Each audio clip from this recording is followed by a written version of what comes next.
So,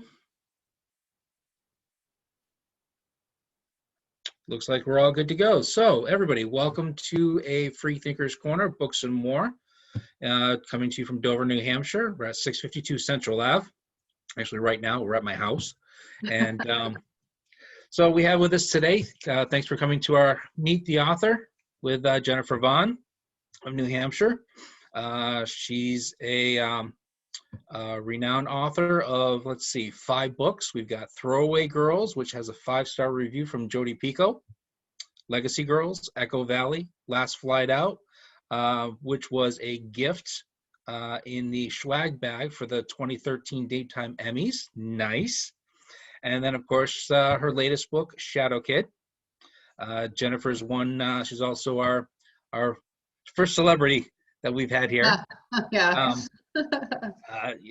Most people know her from the afternoon or evening Channel 9 WMUR News anchor person, and she's won or had several Emmy nominations.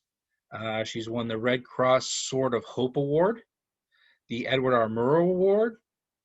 She's interviewed tons of presidential candidates, had interviews with, I believe it was George W. Bush. And and I think one of the biggest things is you got to be at the New England Patriots Super Bowl 22. Yes, that was a big cool thing. Yeah, that was great. So I'll let you go ahead. It's your show. Like I said, if anybody has any questions, just throw it in the chat box and I will relay it. And or actually, I'll bring you up and you can ask the question or your comment. Welcome, Jennifer. Oh, it's so great to be here with you. Thank you, Chris. Thank you for doing this.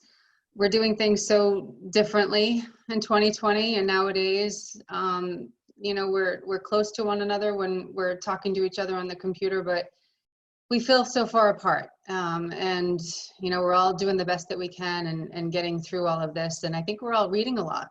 So that's a good thing. Maybe exploring a different genre for the first time, or learning about a different topic or a different person that you might have always been fascinated by. And now you have some time on your hands. So crack a new book, meet a new author, ask some questions about why that author writes that particular book or that particular genre, what got a person interested in that kind of thing.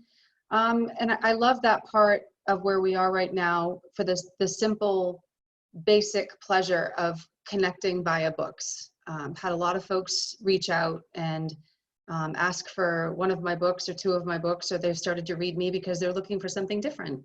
And I love that folks out there are doing active things and testing out some new waters. You might know me from doing the news on Channel 9 for all of these years, and you're giving me a shot as a reader, and you're investing your time into basically what I've crafted with my imagination. So that always means a lot to me. And some of the best parts about writing books are actually going out and getting to bookstores like yours and meeting folks and sitting down with them and sharing the ideas about my book, but also hearing what they like to read. And I know that I was a reader as a little bitty kid. And when I got to be 8, 9, and 10 years old, I would grab whatever my mom was reading. So it was probably a bit advanced for me at the time, but I would plow through any book I could get my hands on. And I remain that way. Sometimes I'm a little bit busier than I would hope, and I can't plow through just as many as I used to. But it's become a lifelong obsession of sorts. And I think that books are a wonderful way to escape the reality of your day, to sometimes slip into a new reality or a fantasy world or somebody else's problems for a few chapters. And that can feel really good too. And in part of my TV world, I talk at everybody every day. And what I really like to do when I'm in the role of a writer, or when I'm in the role of this tonight, is I love to hear from people, and I love to hear what their thoughts are. When we do news stories, and all the time that I've spent as a reporter, I'm welcomed into so many families' homes and moments, and they share them with me, and that's a really, in some circumstances, very difficult thing to do for them. It's very brave, it's very courageous to share stories that might be uncomfortable or very personal. So I've always taken that very seriously. I've developed myself into a really good listener. And I like to engage with people and not just talk at them. So every time I do an event, whether it's like this and we're all on our computers, or whether it's in person and we're at a bookstore, I dedicate almost the entire event to listening to what other folks have to say and listening to their questions and their point of views. So I would love to do that tonight. If anybody has some questions they want to fire my way, I would love to hear what you're thinking. Even if it's just about news, or if you want to talk about books, particularly if you want to talk about who else you're reading, I would love to listen. Would you like to start with a little bit about your different books? Oh, I sure. do have a question, Sure. but I think maybe an introduction about your books. I would love that. Yeah. So the very first book that I wrote is Last Flight Out, and I have that one right here. So this is my very first book. And this was sort of a, can I write a book? Can I really write a book? And I said, I'm going to try to write a book. So I wanted my very first book to have a bit of a deeper meaning. I mean, obviously it was going to be special to me. It was the very first time I would try something like this. But I wanted it to also mean something long after I'm gone. So I crafted the story of a young woman who finds herself in a health predicament. And she also is a well-known young woman from a family that basically her mom is the first American vice president. So it was a mix of politics because I know politics, and I wanted to reflect upon what I've seen on the inside of politics. So when I'm at work and all of the candidates come through, and in many cases the presidents themselves come through, because we've interviewed them too, you look around them, you look into the entourage, you look into the families, and you know they're all there for the greater good of the candidate, but they have their own stories. So imagine trying to fight something in the public eye that you're very private about. So I wanted the book to be a bit about what I know, which is politics, family drama, who doesn't know that? But beyond that, I wanted it to have a health component because it was important to me to leave something behind on that. So with Last Flight Out, every cent I ever made was given to New Hampshire cancer charities. So that was really important to me. It remains important to me. I remain dedicated to that cause. Cancer is a beast. I think it's going to take all of us to eradicate that one day. And it's going to take all of us to support those who fight it. So this one's Last Flight Out. So that was the first one. And then the second one that came out was a thriller, Throwaway Girls. So this one is about a crafty serial killer who targets girls who visit and prefer particular nightclubs. Now, the reason that I really got into Throwaway Girls as an idea is because many years ago, there were crimes committed along a Massachusetts highway that was somewhat near where I grew up. And there were basically remains found, and much later, it took a long time for investigators, they were identified as either missing women or women known to be prostitutes. And the case did get attention, but there were a lot of moments in which a victim was identified and immediately cast aside because of her choices in life and the predicament that she found herself in. And I wanted to basically go behind that, which is to perhaps introduce women like that, but get into why they do the things that they do. And it also introduces a character that I know somewhat well, a TV reporter. And she was inspired to chase down this serial killer herself. She's wily, she's crafty, and she used a lot of her own knowledge and a lot of her own investigative tools to try to find the killer in that one. And then after that, that's my first in the series. So the TV reporter's name is Jaycee Wilder. We meet her first in Throwaway Girls, but then she comes home to her roots in New Hampshire in Legacy Girls. And this is book number 2 in the Jaycee Wilder series. Now, I brought her back to New Hampshire because I wanted her to reconnect with the people that she left long ago for reasons that make sense and for many reasons that you'll understand, that people leave, that people seek other ways of being around different people, setting up their own independence. So she has to come back because she also feels an obligation to her family. So her teenage cousin has gone missing from an exclusive New Hampshire boarding school. So Jaycee rushes back to New Hampshire, and using those sleuthing skills that she'd helped to develop in finding the serial killer and Throwaway Girls, she goes looking for her missing teenage cousin. that was also really interesting for me too, because a lot of the sources that I use for those books in particular are police sources. And one in particular is the head of the New Hampshire Major Crime Unit. And we talk a lot about investigating missing persons. And actually, it was a real deep dive for me into something similar to what we now know as how Jeffrey Epstein groomed his potential victims. Police actually do seminars on that, and they talk a lot about the access that some criminal or evil thinking person might have to kids at boarding schools, or how the grooming process works. That was fascinating to me. I learned a lot about that, and I tried to apply that to how Jaycee Wilder would go after the person that she thinks might be holding her little cousin.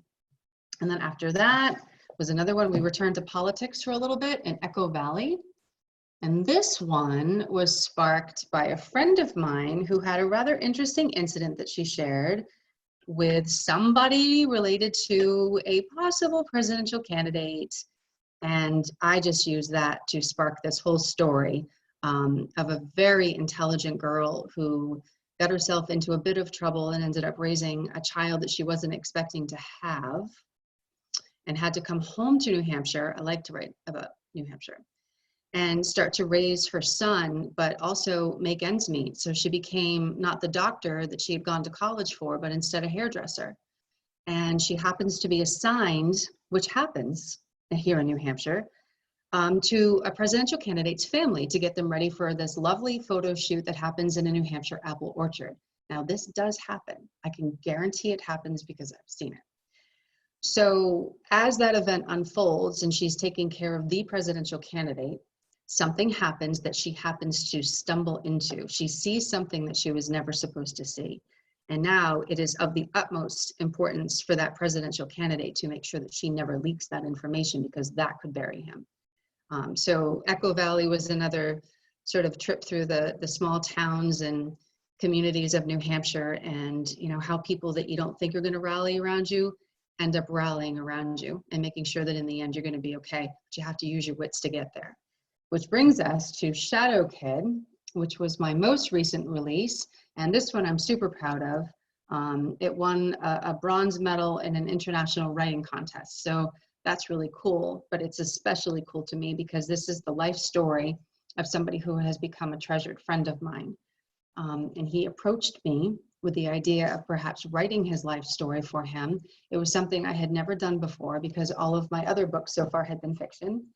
And we had a long talk about it, and he said, "You're not going to believe me at first." And I said, "Okay." He goes, "But I'm going to give you pieces of proof that are going to show you that what I'm telling you is true, and these events really did happen." So I sat right in this chair in my dining room, and he sat across from me. And over the course of about 3 hours, he detailed the most horrific, wonderful, scary, sad, rejuvenating life experiences that I'd ever heard of. So when we were done, I said, I have to write your book. So we went chapter by chapter. He would send me almost like a syllabus of what you would get from a college professor with, detailed notes of this happened and then this happened. And then I would fill in the blanks, and we would create conversations, and he would provide pictures.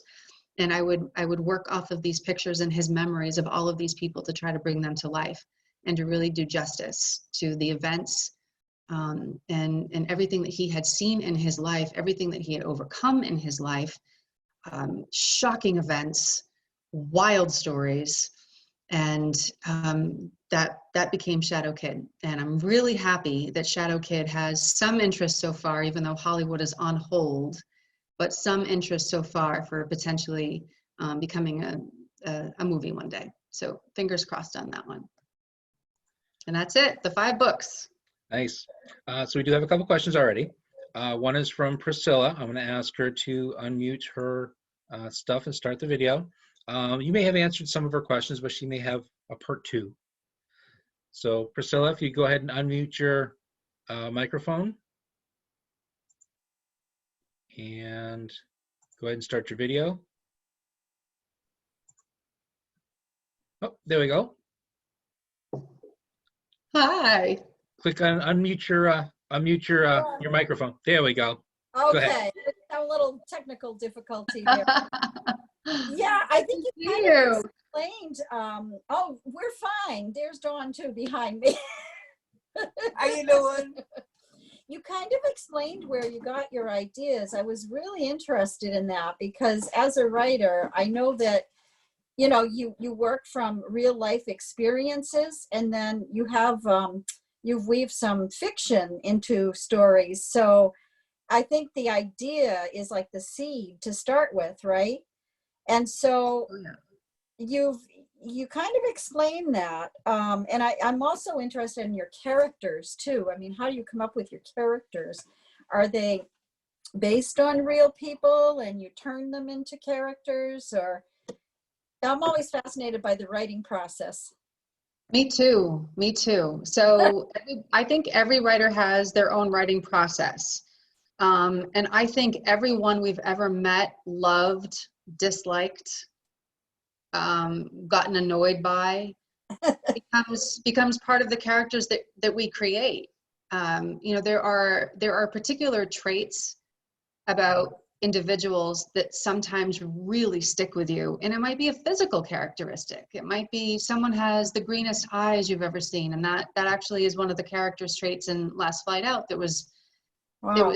it reflected to me somebody who had something so deep on the inside, you know, that the eyes are sort of a reflection of a storm brewing on the inside. So sometimes it's a physical trait that you remember. Sometimes, you know, it's the memory of a hug by somebody that you loved who isn't here anymore. Somebody who you remember from your childhood who made an impact on you. And all of those traits and characteristics and memories stick in your head, right? So when you need somebody to be particularly sinister, or you need somebody to breeze in and be lighthearted and funny and giddy and silly, you kind of pull from all of these people that you've met over the course of your life. Wow. And you plug that into how you color your character. And sometimes I actually have a really good time creating and writing and dropping in bad people into my books, because, you know, sometimes you think somebody can't really ever have done that or thought that. And then I'll go to my day job and I'll report on exactly that night. So I do know that this happens in the world.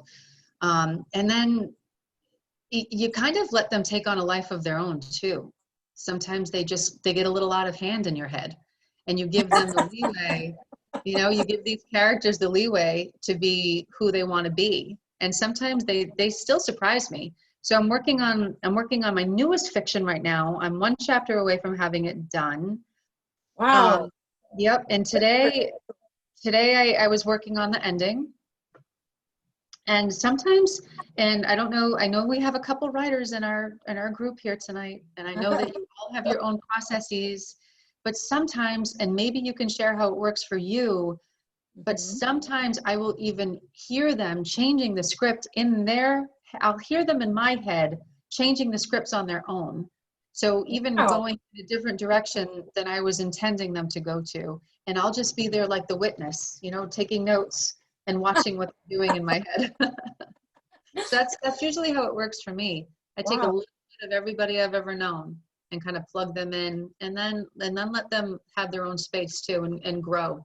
I think it's neat when, you know, if you start a book and you're writing your book, and then by the end of it, you look back and go, wow, my character really grew. I like that she or he became that at the end. I wasn't quite sure they could. And somehow these characters that you've created yourself have surprised you, you know?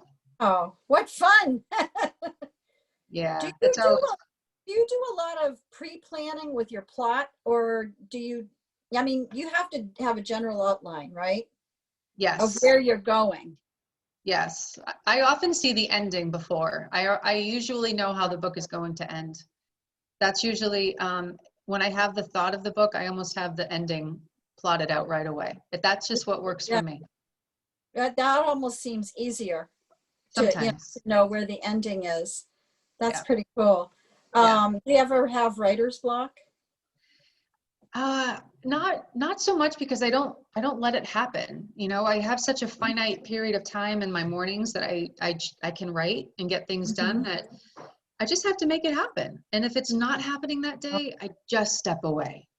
I think a lot of us tend to get really nervous if we haven't created the maximum amount of what we thought we were going to do that day, and then you start to chastise yourself for not being as productive as you should have been, when in reality, you know, you've got other things going on. I have a job I have to report to, and you know, my focus has to be there. So if it doesn't happen on a Tuesday, it might happen on a Thursday, and I don't give myself any grief about that. So and then in the news business, we're not allowed to have writer's block. You know, you have to produce the story on your deadline, and it has to make air. So I kind of live by that rule. And if I'm not feeling it that moment, I just back off. That's great. That makes sense too, where, you know, your day job where you have deadlines. So Dawn told me that I should probably let somebody else speak. We do have a few more questions, but feel free. And I'm trying to concentrate on what you're saying. He's in my ear. Don't take too much time. Well, feel free to message me real quick again if you have some other questions. Okay. We're going to go ahead. I'm going to mute you now, and we're going to go to a couple others. Thank you very much. Whoops. So let's go to Elizabeth has a question. She asked me to ask Elizabeth Guarino. She would like to know which book is your favorite, and if you'll be writing more books, and what are some recent stories in the news that you're interested in? Oh, Elizabeth has really good questions. So it's hard to ever have a favorite when you're talking about your books, because there are favorite elements of every single one of them that are unforgettable to me, and for different reasons. You know, like for instance, Last Flight Out is forever my first book. And I was able to raise money for cancer charities, and that in and of itself is really cool. Not to mention, it was in the swag bag at the Daytime Emmy Awards, and I got to go out to Beverly Hills and hang out with all of the nominees for the Emmy Awards, and the celebrities as they came through went away with my book. So the memories for Last Flight Out are pretty hard to beat. But then, you know, I think of the other ones that came after that, and I think of the people that I've met for each particular book when I was at an event, and then you think, well, that was the best one. And then, to be honest with you, I've sort of resurrected all of my research that I did for Legacy Girls, which was book 2 in the Jaycee Wilder series, and that had to do with, again, similar kind of stuff that Jeffrey Epstein was doing. Young girls getting caught up in riches and these sort of dark opportunities. And some of them are in positions where they can't necessarily financially afford to refuse to do something like that. So they're caught in this really ugly and private web. And some of them can never get out. And some of them enter by their choice. Now you say, how can a teenager do that? But as I've learned more about how the grooming process works, and how girls are brought into this kind of private society, if you will, it was fascinating to me. And to write a story that also told of how one girl was wise enough and smart enough and strong enough to escape, I think about that. And that's very prominently headline material right now. I mean, who hasn't been talking about Jeffrey Epstein and Ghislaine Maxwell arrested in New Hampshire, of all places, all summer long? So that one I've been thinking about a lot lately. But then, you know, you think about the impact on somebody else that perhaps your books have had, and then I go right to Shadow Kid, because to put into print for someone else to see and feel and read a life story of a man, a real man. You know, I'm not pulling from my imagination on this one. I'm recounting the events of somebody's life. So to have been entrusted with that is really sort of the pinnacle of when you look at your ability to turn something around into the world that directly impacts somebody's life. You know, that they had the chance to meet him on the pages of that book is pretty cool too. Yeah. So your career has had a lot of influence on your writing. Yes, I would say. And I remember, so I've told this story many times because it's one of those like impactful moments that you grow from, you know, and I was a very young reporter. I was working on the Cape. It was my first TV job. And when you're getting into the news industry, even now, a lot of the younger journalists entering the TV field, you do everything. So you go with a camera, you shoot the scene, you learn how to edit your video. And then oftentimes you're either reporting live from the scene, setting up your own camera, or you're going back to the studio and you're anchoring the news, including the story that you just went out and shot yourself. So it was one of those nights, it was on the Cape, and I had to go to an accident. So I remember getting the video back and plowing through the video, and it was a terrible accident. It was a dad, a child, and a puppy, all lost on a highway. It was terrible. So I was trying to put this together. And of course you think about that deadline, you know, you don't have all day, you only have a specific amount of time to turn this around and make sure that it makes news, gets on the air. And I was adding this shot of a bloody car seat. Now in my young mind, I thought that was going to be a real, wow, that was a great choice. But after the show, my news director came up to me. Here I am thinking it was a powerful image. And she said, listen, what did you really bring to your story by showing a horrific image of a bloody car seat? And it made me kind of, it shocked me a little bit because she was so right. And I had approached it so wrong, or I was too naive or too immature to understand the depth of that kind of image. So that stuck with me forever. And I even remember that when I'm writing, because your words are powerful, your scenes are powerful, your characters have power, and you want the image to be precise. So particularly it affected me in how I did my TV news job. There were moments, you know, there's nothing worse than when you're sent to interview a family that has just suffered, you know, an unspeakable tragedy. And sometimes they want to talk to you and it's cathartic to them. And there's a scene in Throwaway Girls that I use all of those skills that I developed in news to tell the scene of two parents who want to sit down with a TV news journalist and explain to her how they never knew what was going on with her daughter. And they loved her and they didn't understand that she had this whole other side to her, but it was their choice to sit down and share her story. And I've been in those circumstances where loved ones want to, and then I've been in those circumstances where they have no interest and you're intruding upon their grief. So that's very profound to me, to have to share somebody's grief in such a public way, that I try to be particularly careful with it ever since I made that very first mistake as a young TV journalist, you know. And I think the lesson has stuck with me. It's one of those lessons, those premier lessons of my life and how to do my job and how to be better at it, that I've never forgotten. Have you have you saved your notes from when you started out as a journalist and even reporting the news right now? Do you go back and do you write down the notes of different stories, and then have you gone through those notes to come up with your books, or No. to come up with certain scenes or things? Is it all just by memory? It's all by memory. I'm a very visual thinker. I don't know how you all think, but I think in visuals. I see stories in my mind in visuals. So when something is so impactful that it makes a memory, whether it be a TV news story or whether it be an interview that you did or something that you saw on somebody else's story on the news that, you know, I'm not anchoring. I see it in my head, and I see how somebody smiled and they had a dimple in their left cheek but not their right, and how they have a little scar above their eyebrow, and how did that get there? So that's what I remember. And then if I'm using experience of real life, I never want it to be exactly the real life scenario that happened. So I always like to add my own twist on it. But I think there are some news stories that we all see that are so unforgettable. You know, I don't think you need notes.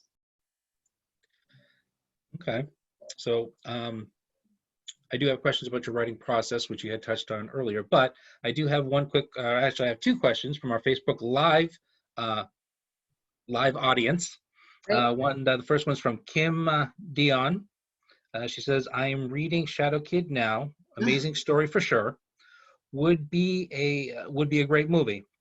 Hope they do continue their interest. Congratulations on all your books. They are wonderful. So where is it in the movie process? I know with all the COVID stuff. Yep. So basically Hollywood is, I mean, if you could be slow as molasses, they're slower right now. But a couple of different, we have a couple different avenues potentially to pursue. More than one movie production company has expressed interest. So we're just taking that one day at a time. And, you know, we have even asked the question, should we not even say that? And we have been told that it's okay to say that right now, but we really can't talk too much more about that because there's really nothing to tell yet. You know, it's just in that very initial phase of somebody thinking, okay, I see that as a potential movie. So I hope so one day, not because I wrote this book, but because this is his life. In that way, you know, I don't think that you could fly higher to the sun than having somebody make a movie about your life, right? Yeah. Yeah. Is it is it in a particular stage right now? Do they have at least a screenplay or a script? Have they have characters yet, or who's going to play who? Or If they do, they're not sharing it with us. not sharing with you? We'll be among the last to know about that. Any particular channel because right now nobody's going to the theaters hardly ever. Everything just I seems to be know. going straight to pay-per-view TV at $35 a pop to watch something on Apple TV or something. Is there a particular favorite? Doesn't everybody love the Netflix shows? And I just plowed through Yellowstone. I don't know about the rest of you, but My wife loves that one. Oh my gosh, I just plowed through that.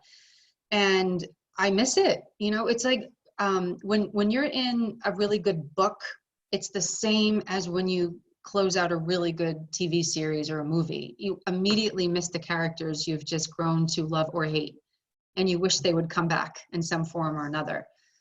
So I'm always on the hunt for suggestions about what to watch, whether it's, you know, on a Netflix or so Yellowstone was on the new Peacock network, right? So there's all kinds of avenues now for books to be movies or movies to be made, and how to reach different audiences. And I don't know where we're going to be in a year from now. Is everybody going to be packing into a movie theater anymore? I don't know.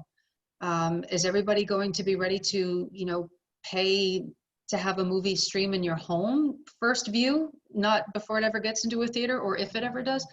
I don't know. I think that everybody is trying to figure out how to navigate that world. And for that matter, you know, the book world is different. We can't have a book event in person right now. So we're doing something like this.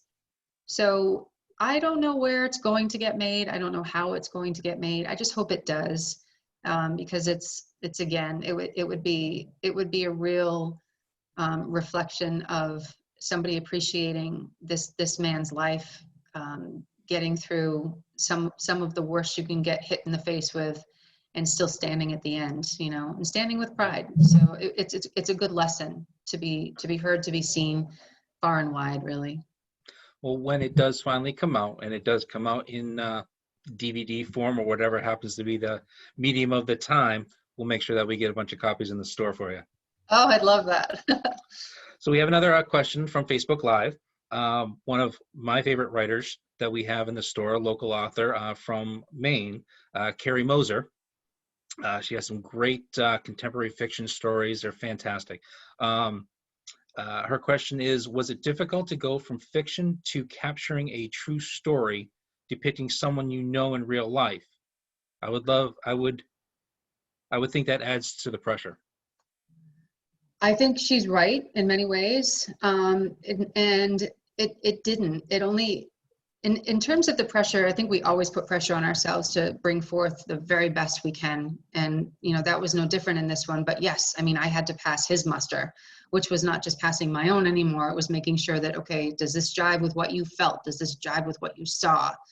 And I was very careful that we didn't move on until he was completely at ease and at peace and okay, chapter by chapter by chapter. And, you know, I would text him all times of the day and night if I had a thought or if I had a question, and we attacked it that way. So the way Shadow Kid reads is like fiction. It reads to me like a tale, like an adventure. So in that respect, it was really just applying his memories, facts, descriptions, and then embellishing them and blowing them up to make sure that they matched what he remembered them to be.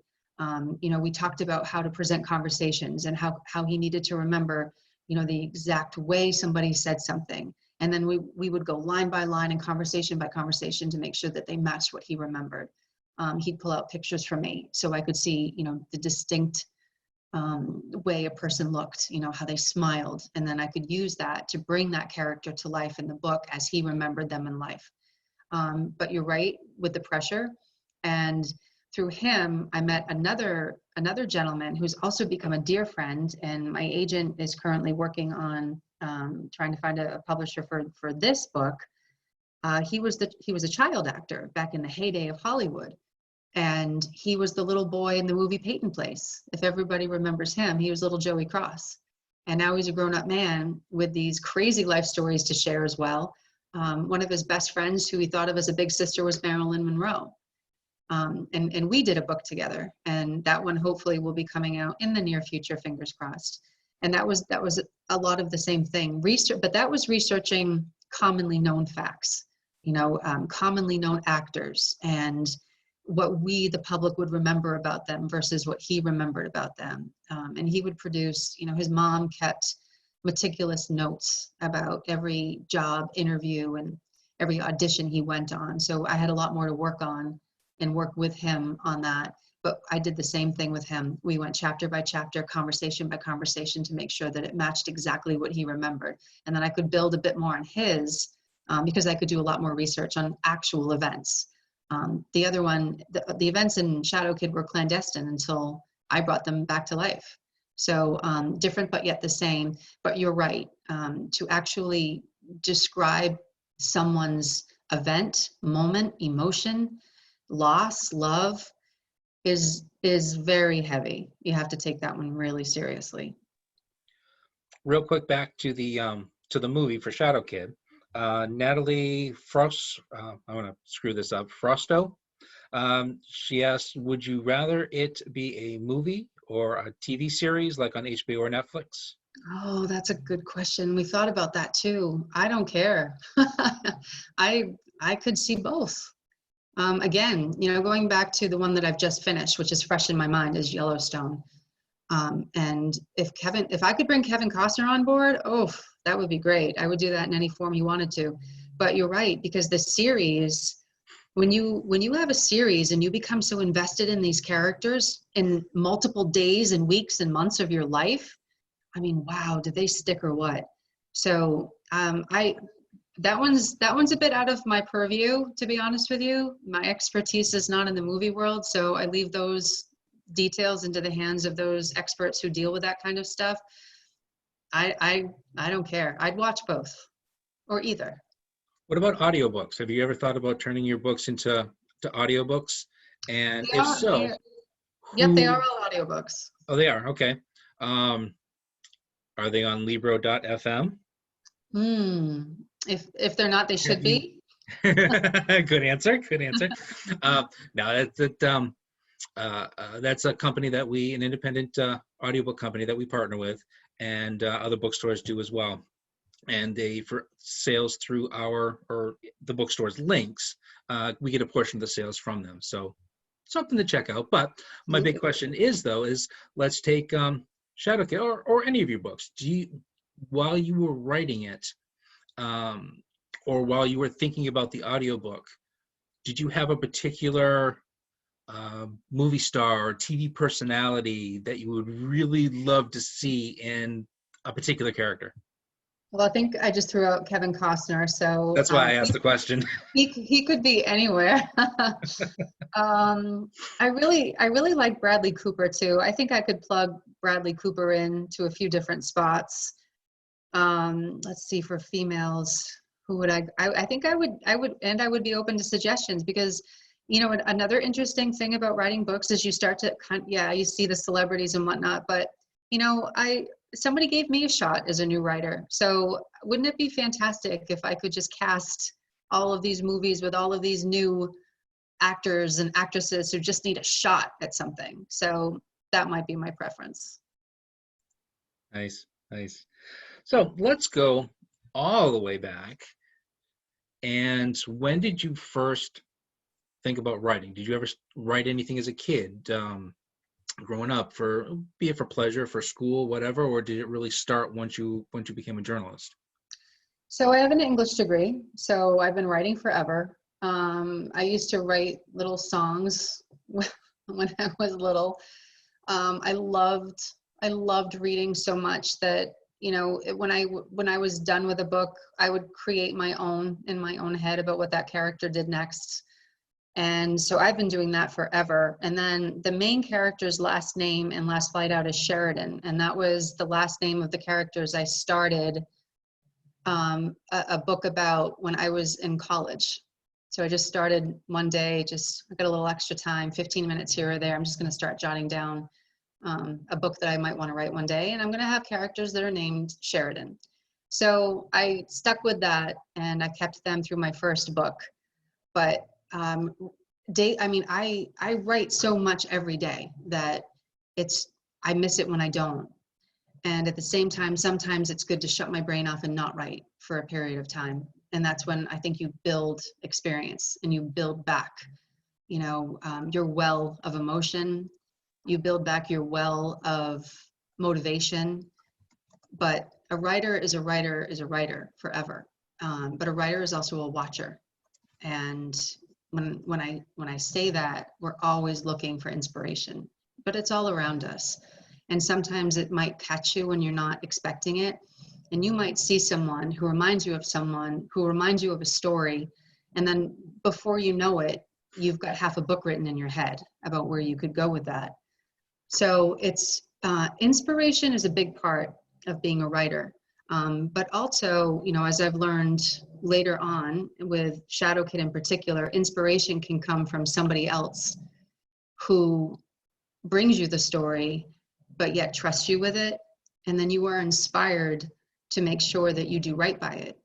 So in all of those ways, I think you get better by every book that you write, and you get better by every experience that you have that provides a moment in time that you remember, that colors a character in a different way than you were expecting, a new person that you've met that's made you laugh in a way that you can remember that, what it felt like, and then apply it to your character when you need to. So, I mean, I think that if we continue to write throughout our entire lives, we might not even recognize who we were as the writer at the beginning of it, because we've just been getting better and deeper and more thoughtful, you know, throughout all of this time. You mentioned your writing process earlier, and one thing you mentioned was that you do it early in the morning. And Right. I've found, having done quite a few of these now, that seems to be the time for writers. They wake up before everybody else gets up and, you know, starts going for the day, and that nice quiet time in the morning. And what is your writing process? So you start in the morning. You said sometimes you feel it, sometimes you don't. Mm-hmm. What's your writing process like? Do you use paper and pencil to write things down? Do you use a word processor? Well, I don't know if I'm dating myself with that one, word processor, but what medium do you use to keep notes and to write? I use my computer, but I have used a word processor in the past. Sometimes I take notes, and it might be because my brain is working so fast, and I have to have, you know, I remember something I wanted to say, but it's not in that paragraph that I'm writing, so I might jot it down for later. But that's really the only time. And the funny thing about the morning writing for me is I have to have my TV on. And sometimes it's been, you know, when my kids are home or the dog is barking. I mean, the dog was just snoring underneath the table. I don't know if any of you just heard that, but he's always around, barking, snoring, doing something. There's commotion going on. The phone is ringing. But I'm great with that because it reminds me of being productive, and that's like a newsroom. So when you're in a newsroom, it's all of that times 100. You know, the phones are going, people are yelling, your TV is on. There's action all around you. People are running by you. People are coming in. People are dropping things off. So I actually like that and need that in order to be at my most productive. So there's all kinds of things going on around me when I'm writing in my house, and I sit in my kitchen. I don't need to be tucked away in an office or anywhere else. Sometimes the windows are open and there are horns of cars going by outside or kids getting on the bus. And I love all of that stuff. You know, it's like the soundtrack of life. And I need that, and I do best by that when I'm writing. I actually get a little kind of off track if it's too quiet. It's strange, I know. And that's just how it seems to work for me. Do you have a particular ritual you go through before you start? Do you, some you get a cup of coffee, sit down, have everything in place, your pens? There was a movie a long time ago. I don't remember. I want to say Johnny Depp was in it. He was a writer. Somebody was a writer, but everything had to be in its place in order to get into the zone. Do you have a ritual that you go through? No ritual, just the noisy kitchen. It's just the noisy kitchen.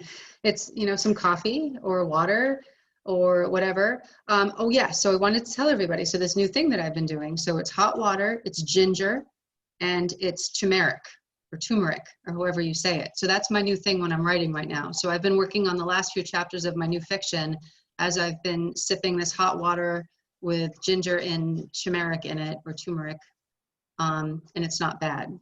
So that's all. I mean, that's all it takes. And I am perfectly fine if somebody calls or I have to step away, or if there's breaking news and I have to leave early. I can very easily step away, and I can almost lock it up for the night and then come back to it the next morning and open up right where I left off.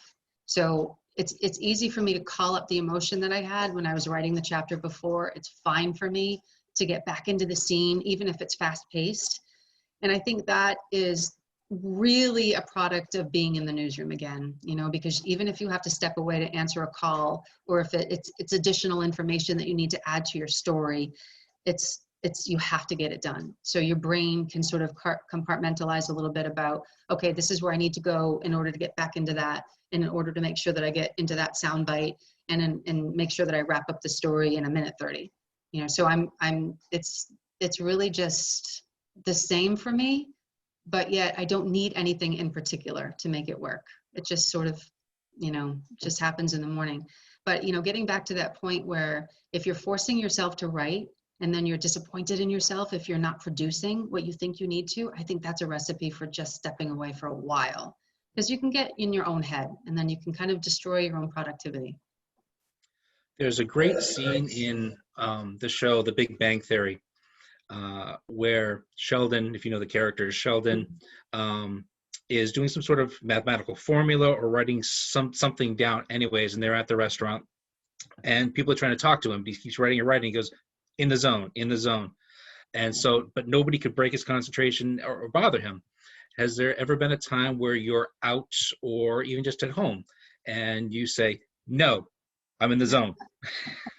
Because you just have this idea that you just have to get out so that you don't forget or have to go back to later. Just, nope, leave me alone for like 3 seconds. Yep, that happened today. Just like, you know, all of our spouses right now and a lot of our kids, everybody is home. So today I was writing in the morning, and I was working on I was wrapping up my new fiction. So I'm really deep in, you know, I'm on the verge of tears as I mean, I don't know for the rest of the writers out there, but I always feel like I'm going to cry at the end of every book. I always get teary. I always get a lump in my throat. I'm just very emotional when I'm wrapping up a book in a particular scene that ends it. So I was in the middle of that, and my husband came in and he needed to talk to me about something, but I just couldn't step away because I couldn't, like that. They were counting on me. They needed me to stay right in it. And he gave me 5 more minutes and I got through it, and then we had to deal with whatever we had to deal with. But that happened with me a lot too when I was writing Shadow Kid, because I was so deeply invested in bringing out every bit of me that was the best in that moment, because it needed to be in order to bring forth this story. So Shadow Kid was a really intense write for me, because I was so, you know, it was the added sense of delivering for this dear friend, the exact memory, the exact moment, what he remembered smelling, what he remembered hearing, the noises in the background, what that person looked like, the exact things they said to him. So yeah, that writing Shadow Kid was hard for me to step away each day, because it was hard to give that up, you know, because I needed to be right there in order to bring that forth. How has the whole COVID situation changed the way you write? You said everybody's home, you know, so you get those interruptions and you got to go deal with this or that, or just give me 5 more minutes. How has the whole COVID thing changed? Well, your writing, your being on air, and you know, life in general. Life in general, I think all of us are dealing with it. I know all of us are dealing with it. Work has been different. I work from home some days. When we're in the studio, we're spread apart. Our stories are different. Our reporters are handling their jobs differently. Everybody is different in how we approach what we do, but yet we're still delivering the same job. Writing is somewhat the same. Our house has been full this summer before my kids went back to school. So it's noisier, it's busier. You know, the kids need something. So in that respect, I have no complaints. I had them around me and close to me a lot longer than I thought I was going to be around them. And as a mom, it's always hard when your kids leave the nest, and I'm feeling that a lot right now. But I'm also very, very grateful, and I'm very cognizant that that was an unexpected gift. As difficult as this has been, you know, for moms and dads out there with suddenly full houses again, this has been, you know, a little blip in time that we all need to appreciate that we just had. But I'm not, you know, it's not affecting anything related to output or motivation, because work hasn't changed for me. The structure of my day at work hasn't changed for me. And in turn, you know, I think you have to remain in that mode of self-discipline, that if you're a writer, you're a writer. No matter what the circumstances are around you, you have a target and you have a goal, and you do what you need to do in spite of the conditions of life to reach that goal. So I still write. If it's not every day, it's almost every day. I still support all the writers as much as I can, because I know it's hard.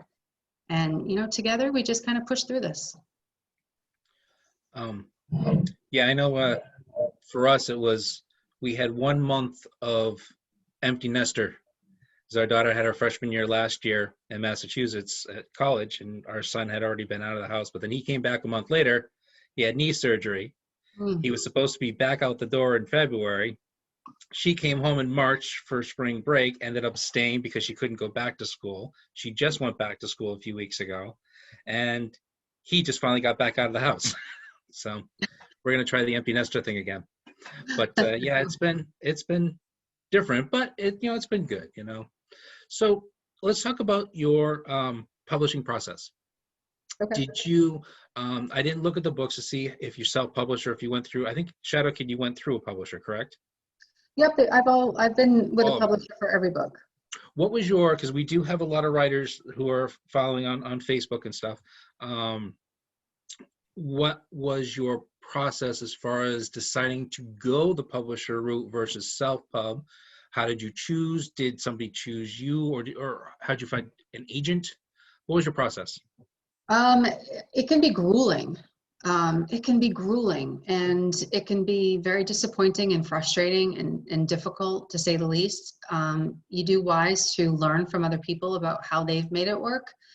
I've had a couple of different agents, literary agents. I've had a couple of different TV agents, and sometimes, you know, you find things out that you learn to do better your way. But I'm also not one to think that I know everything about everything. And in the publishing world, I don't. So, you know, agents have helped sort of craft your story in a better way to present it further. And then the publishers have really been wonderful in terms of getting a book out and, you know, doing all the nitty gritty granular stuff that you need to do to produce a book, and to make sure that it hits Amazon, to make sure that it gets into Barnes and Noble and stores and bookstores like yours, and it can be available for readers or listeners. And all of that stuff, I don't pretend that I know the ins and outs of. So because of that, and because I do have a fairly demanding other job that, you know, I need to be front and center for, I've gone with a publisher, a great publisher each time, and they've handled my books just fine. And again, I have another agent who is shopping my current book, and I expect that they'll have, you know, my new books when they come down the pike. But I also know other folks who have done self-publishing so well that it's the only way they would ever release a book. But it's taken a lot of effort, time, understanding, searching for information, talking to other people, failing, succeeding, fixing, getting it right. So I think everybody has their own different version of how they get a book out into the world. It's not just the old standard of line up a big literary agent and then get a big publisher and make a ton of money. It just always isn't, most of the time, isn't that route for a lot of us. So everybody finds their own way, I think, because as you were explaining, there are so many avenues now, and you can get a book out into the world that's all your own. So anything that works for you is the way to go, but just know that you have options. And this is just the one that happened to work for me. One of the options that you had mentioned is we call them that who shall not be named. So, but anyways, that's kind of a little inside joke. So what came first, the publisher or the agent? Did you get an agent? How do you go about getting an agent? If you want to get an agent first, or the publishers, or submit your works to publishers first and say, okay, I really need an agent to do this. A lot of the publishers will tell you that they really only take submissions from agents. So then you think, okay, well then I need to get an agent. And then a lot of agents will say, well, we're not accepting submissions. So it's like this vicious circle of, okay, well, you know, how do you get into the circle? And sometimes a friend can help you get into the circle, or somebody who might take an interest in you will help get you into the circle, but it's not easy. And it's not something, you know, you don't go into writing thinking that, you know, your first pass is it's going to bring you success and riches. It's not why at least it's not why I write. It's not like anybody I know why they write. But sometimes, it can hit, and it can hit well. And then other times it's a grind. So the publisher from my point of view that I've always worked with, it's been wonderful in terms of they listen to what I've designed and put together with the help of other people in my life, every cover I've ever had of every book. And the publisher went along with that just fine. And that's not always a guarantee. You don't always have a say in what the cover of your book is going to look like. So I consider myself fortunate, and I'm grateful that I had the chance to do all of that. But I like that stuff because, again, it harkens back to where I see things. I see things visually. I see words in my mind. I put together the picture. So I'm really happy that I was able to bring that into the cover of each of my books, because you don't always get to do that. So, there are little victories, and then, little submissions in which you go, okay, I didn't know that. I need to fix that next time. I think I'm still learning. 5 books in, hopefully a 6th one out soon. And I'm still learning about how I can do it better next time. How do I reach more readers next time? How do I chat with more readers? What do they want to know? What do they like to read? So I always look for that part of it. The marketing part of books, I think, can be one of the toughest parts, because writing is hard. We all know that. But if you're a good writer and you write a good story, you want people to read it and to see it and to have access to it. I think that remains sort of the trickiest avenue to navigate for a lot of us writers. What is that was one of the questions that fellow who just joined us, Garth Bacon, asked, what's the hardest part of book publishing? Has it changed from when you first started with your first book out, Last Flight Out, versus Shadow Kit? Has the dynamics of publishing changed? Was it easier then? Was it harder then? Is it easier now with so many more avenues to go through? I think because I've worked with a publisher, the process has remained somewhat the same. I know what they need when they need it. We communicate together with what needs to happen next, what they're doing on their end, what I need to do on my end. But I think publishing has been turned on its head, frankly, because of all of the ways people can now publish their stories, their books.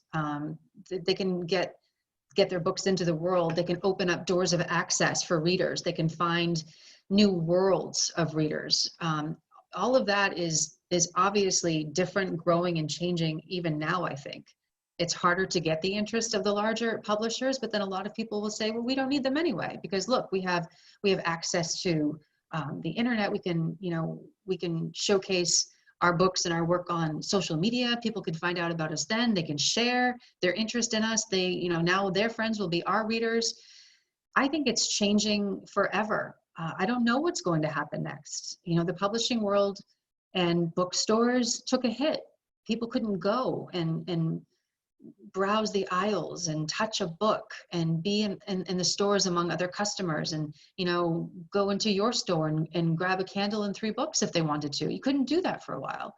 So I love that. That remains part of the biggest excitement I get about books, is to go into a bookstore and to spend some time reading the back of a book, opening up to page 16 and just, looking at the characters' names that are there, talking to the store owner. Well, what came in? What's new? Who's the new author? Who do you like? I missed that part of it. I think a lot of the readers in the world missed that part of it. So publishing, I think, is trying to adapt to ways to reach them, while the individual author is trying to find the ways to do it on their own. And sometimes that might work better. Well, we are open for browsing, so you're Awesome. welcome to come back in. What is, so a self-published author or somebody who's looking to self-publish comes up to you and says, what are the most important things that, obviously other than the story itself, what are some of the most important things to focus on or to have correct to get this in a store, or to get it published? Editing, cover, obviously story, what's real important? Editing is huge. And editing is huge. So is editing huge? So your first pass is good. Your 16th pass, you might think you're done, but pull in your friends, pull in your acquaintances, pull in people that you trust, because you need a 25th pass, a 27th pass, a 31st pass. And you need other people to get their eyes on your work. And only then do I think it becomes its very, very best. So, it's hard. It's like handing over your baby to a babysitter for the first time, right? But you have to, in order to make it grow and make it as good as it can be, it does need to be touched by others. Your book will get only better by having other eyes on it, people that you trust, people that you will handle their feedback with grace. That's not always easy either. But editing is crucial. When you put your name on a book and you deliver it to a store shelf, and you have somebody download it on their Kindle, or they listen to it on their ride home after a busy day at work, it needs to be your very best. And I have trusted people in my life that are my beta readers. Some are new and some have been there the whole time. And I'll send each new work to them and they'll devour it for me. And in turn, I do that for them. And I go line by line and make sure that what I return to them of their work is the next step in the process. And it comes back to them as good as I could make it for them. But editing is huge. Think about what you want your cover to look like. Think about how it's going to grab the eye of somebody who's passing by, who might not know you yet, who might not have read anything that you've ever written before, but might see your cover and go, wow, look at that pop, look at that, how that's twisty, look at how that's carved in there, look at, ooh, that's sinister, or whatever. Covers are huge. You want something that is going to grab your attention, but it also is reflective of the story inside the pages, all of those things. So it's not just the content. Content obviously drives the book. It is the story, but you have to wrap it up well. Do you, because we've had some books come in to the store for us to look at, to have on the shelves. And, I had my mother read it. I had my sister read it, and, close friends or something, which is all well and good, but they tend to not create waves, maybe. do you, so my suggestion to them is to have a stranger read it, or somebody you don't know so well. Do you have strangers or people that are more, have you ever had anybody at WMUR read your work? Yes, I have. I have a lot of them actually. Yes. Nice. Nice. Have you ever edited for other people? Yes, I do that quite often. Multiple, 5, 6, or 7 this year alone. You get out the red pen, the red Sharpie, and kind of go all over it? I ask for editing privileges in their Word doc, and that works just as well. Okay. But do you do it in red? I don't. I just No. fix their mistake, and then I send them little notes about what I fixed. Nice, nice. So let's actually, before I ask that question, so you've almost finished up your 6th book. Are you thinking of your 7th book? And is it going to be, or could it be, a collaboration with Josh Judge? Oh gosh, geez, that's a good question. Some sort of, because he has the children's books. He does. Or a children's book. Make it some sort of children's book mystery type. Oh, that's a great idea. Josh is a great friend of mine. Josh he does a lot of real estate now, so we don't see him nearly as often as we used to, and I miss him. But he's actually another really good book friend too, because not only are we TV colleagues and we've known each other that way, but we bounce stuff off each other too. What's working for Josh, what's working for me. Sometimes we have mutual people that like both of our stuff, and sometimes I might be able to send some of my readers over to him. Hey, have you ever grabbed Josh's weather book? It's really cool. Whereas his Santa book, try that. It's really fun. Yes, Josh is wonderful. And what was your other question? That's kind of, just, are you going to do a collaboration with him? Oh yeah, the collaboration. So, yes, then the other question. So my 6th book is with my agent right now. So hopefully that will be out soon. And I'm finishing up my 7th right now. And I have ideas for my 8th, but I have not started that yet. There's a lot of writers. I don't know about whoever else is a writer here, but there's a lot of writers that I know who have multiple works in progress. And I don't work like that. I only have one at a time. I might have one that I have to get back to, but I'm not currently working on. So the one I'm finishing right now is actually one that I've started 2 years ago.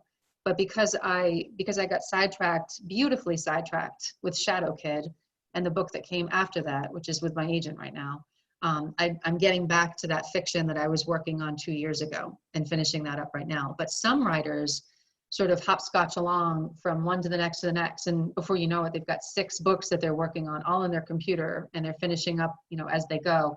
I can't really do that because I have to stay focused on the characters that I'm working with, and because they're people to me. They're living lives, they're going through events, they're surviving tribulations. I have to stay focused on them before I can move on to the next set of people. So let's go talk about your news. Your news career. When did you start thinking about that you'd like to be a journalist, that you'd like to be an anchor person, be on TV, or go a newspaper route instead, which, or not newspaper route, but print instead of TV? Pretty early on.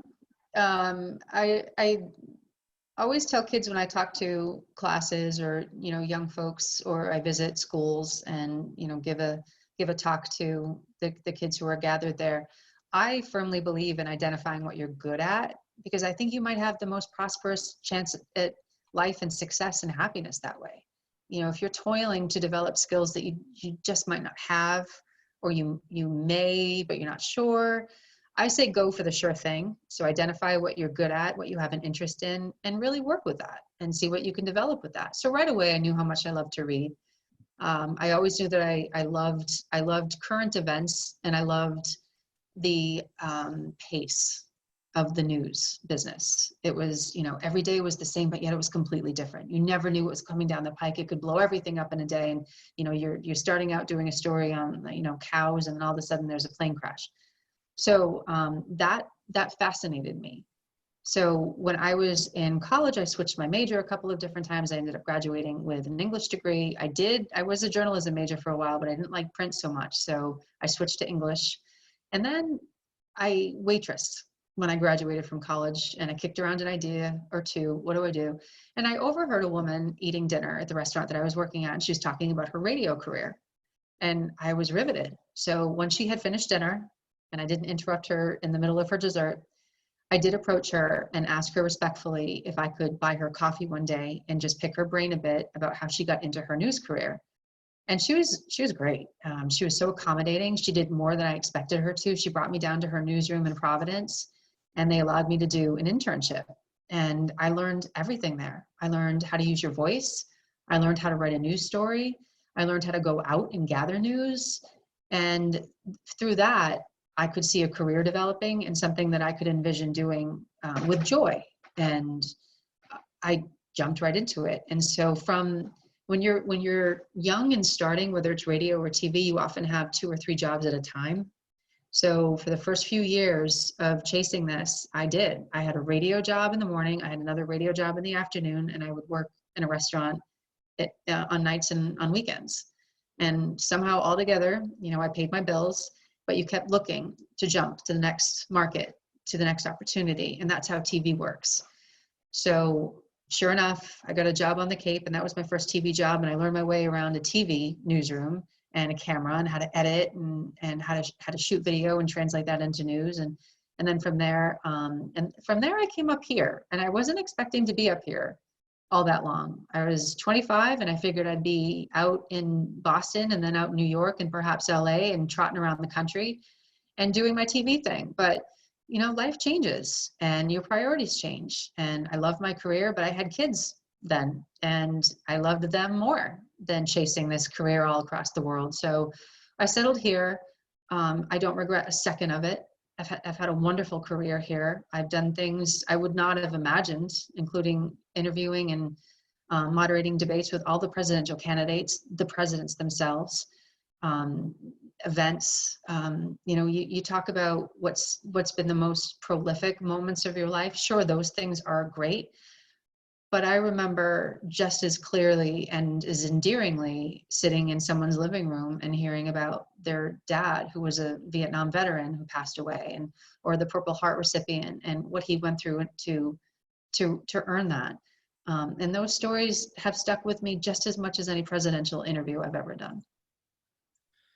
When I was in high school, I had a job as a nighttime producer at one of the local AM radio stations, and so I get that fast-paced thing, playing some music when there wasn't a baseball game, a Red Sox game on. It was playing music and making sure that the commercials were at the right time, keeping track of the commercials, make sure I had the right one, and just constantly moving around, putting carts in and everything to pushing the right buttons, and then okay, there's a pitching change, and not to scramble to find the next commercial.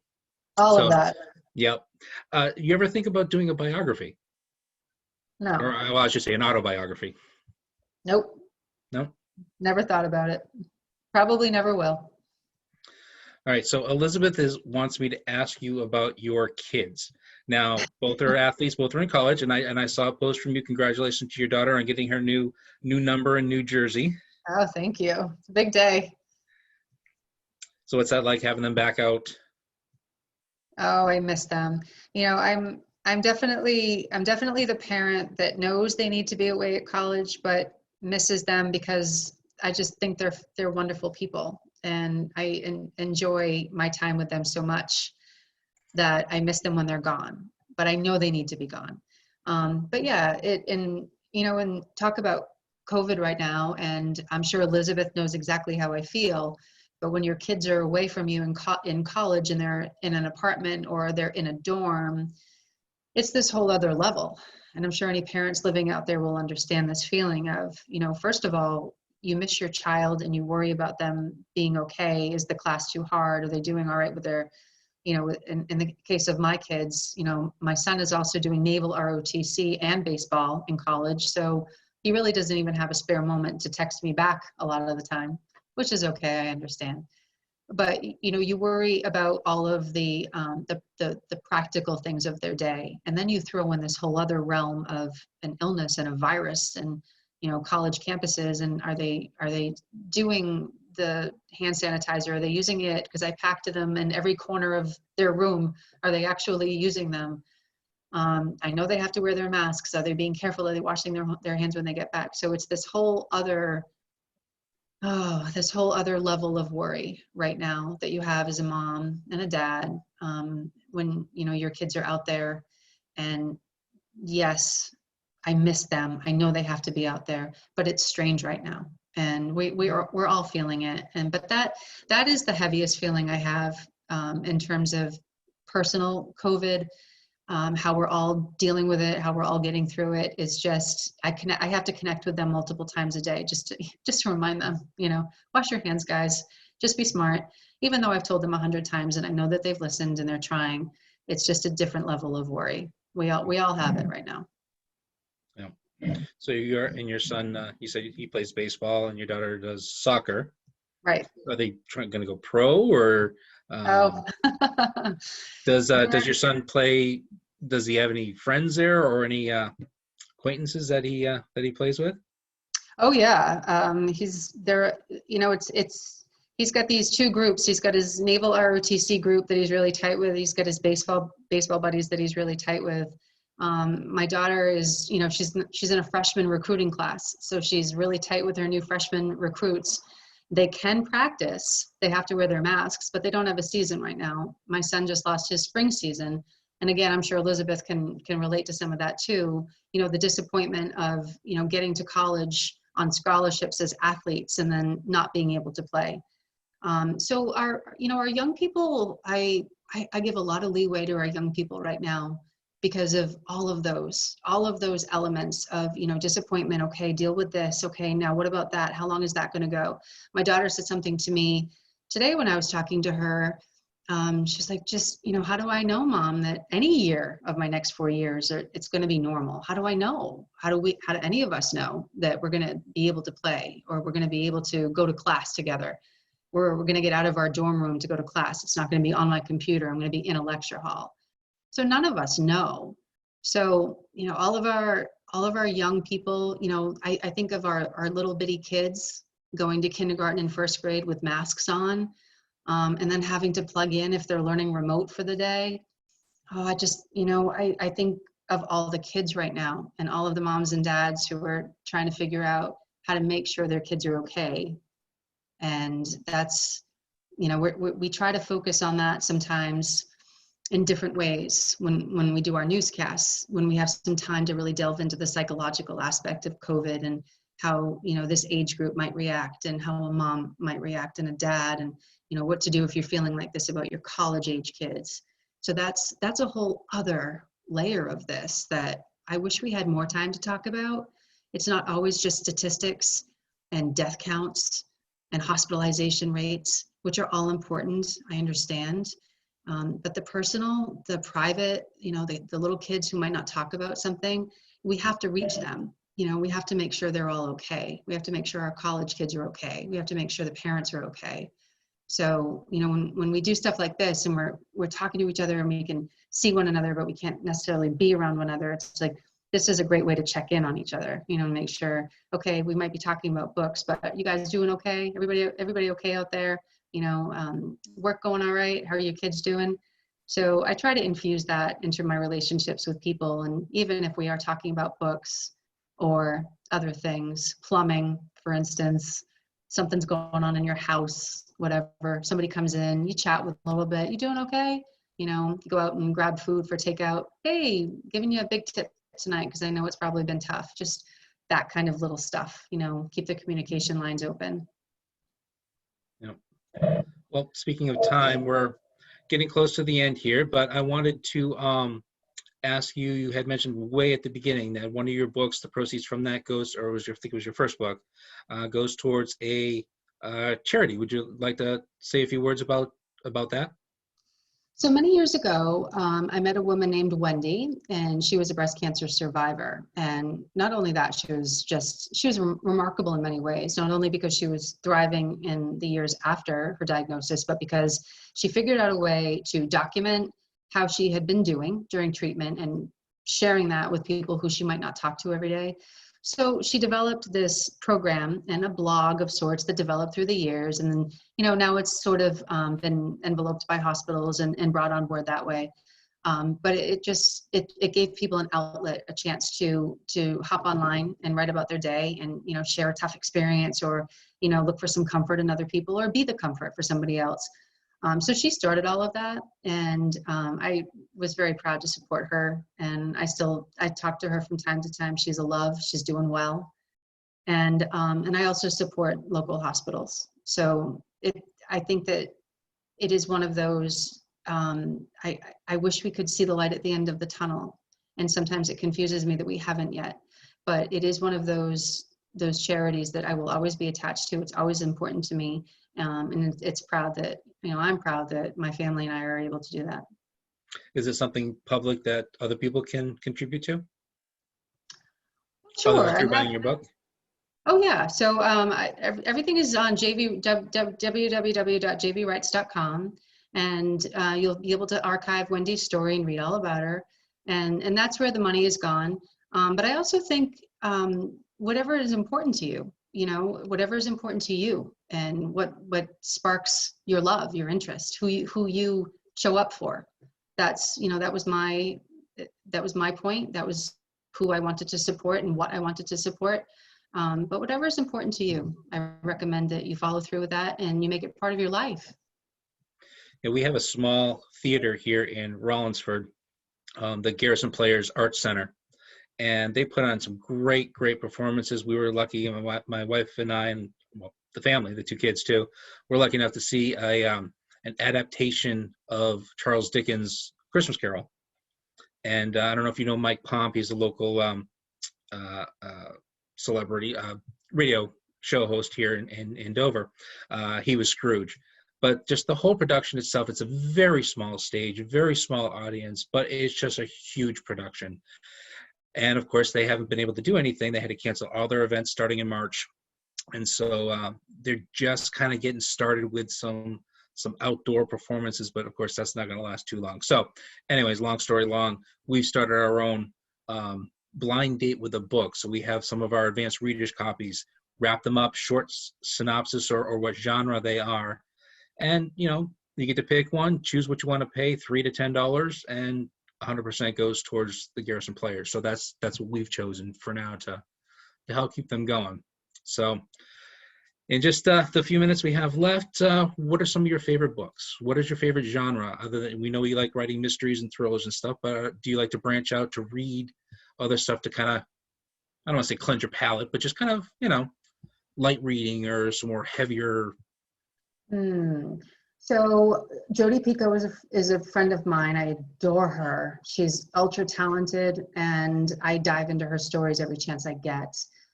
Dean Koontz remains one of my favorites. In fact, he's so creepy that I'll go back and read something I've read 3 times. His book Intensity remains one of my all-time favorites. I grabbed a book from your place and I plowed through that, and that was a lovely local author from Maine. She wrote a creepy story and I loved that one too. Which one was that? Do you remember? So her what was her name? Oh gosh, no, I don't remember. Was it Abode? Yes. Morgan Sylvia? Yes, that is just like a creepy book. Yes, so I love creepy. Stephen King remains one of my all-time favorites. I will grab that any chance I get. James Patterson, I'll never ever put down. And then sometimes, I'll branch off a little bit and read about percolating your good ideas. And a friend of mine wrote just that.